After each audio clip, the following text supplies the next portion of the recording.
এত ভালো করে ভিডিও এডিট করার পরেও তোমার ভিডিওতে কোনো ভিউজ আসছে না। আচ্ছা, তুমি ফেসবুকের সেই সেটিং দুটো অফ করে রাখোনি তো? কোন সেটিং দুটো অন করলে ভিডিওতে ভিউজ আসবে সেটা জানার জন্য প্লিজ আমার সাথে থেকো।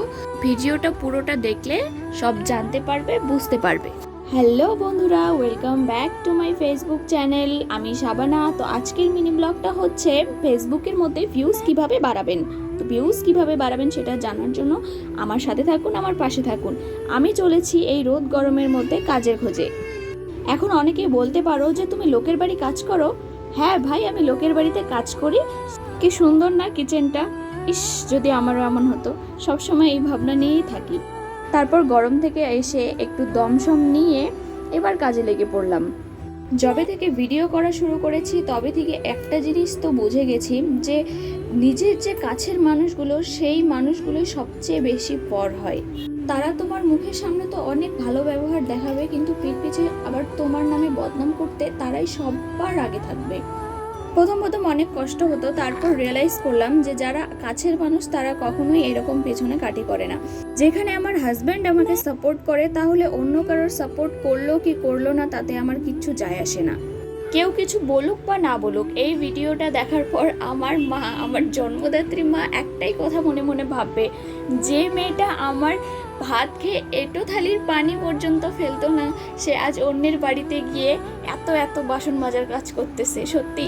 তো বেশি কথা না বলে আসল টপিকে আসা যাক। ভিডিও শুরুতেই বলেছিলাম এমন কোন দুটো সেটিং আছে যেটা অন করলে ফেসবুকে তোমারও ভিউজ লাখ আসবে। তো চলো সেটাই বলি। তো ফেসবুকে এমন দুটো সেটিংস হলো, 1 নাম্বার ধৈর্য, 2 নাম্বার সহ্য শক্তি। এই দুটো সেটিং অন করে নাও, দেখবে তোমার ভিউজ লাখের চেয়েও বেশি আসবে। আসল কথা কি জানো, ফেসবুকে এমন কোনো সেটিংসই থাকে না যেটা অন করলে লাখো ভিউজ আসবে। তাহলে তো সবাই মনিটাইজেশন পেয়ে যেত। যারা বলে যে ফেসবুকে এমন একটা সেটিংস আছে যেটা অন করলেই ভিউজ আসবে, তো তাদেরকে বলে দেই এমন কোনো সেটিংস হয় না, বা ফেসবুক এমন কোনো সেটিংস করে দেয়নি যেটা অন করলে ভিউজ আসবে। যদি তুমি সত্যি ভিডিওতে ভিউজ বাড়াতে চাও, তুমি যদি সোশ্যাল মিডিয়া থেকে ইনকাম করতে চাও, তাহলে সবচেয়ে দরকার হলো ডেইলি পোস্ট, মনের সাহস, একটু ধৈর্য আর একটু সহ্য শক্তি। তাহলেই দেখবে তোমার ভিউজ আসতে বাধ্য।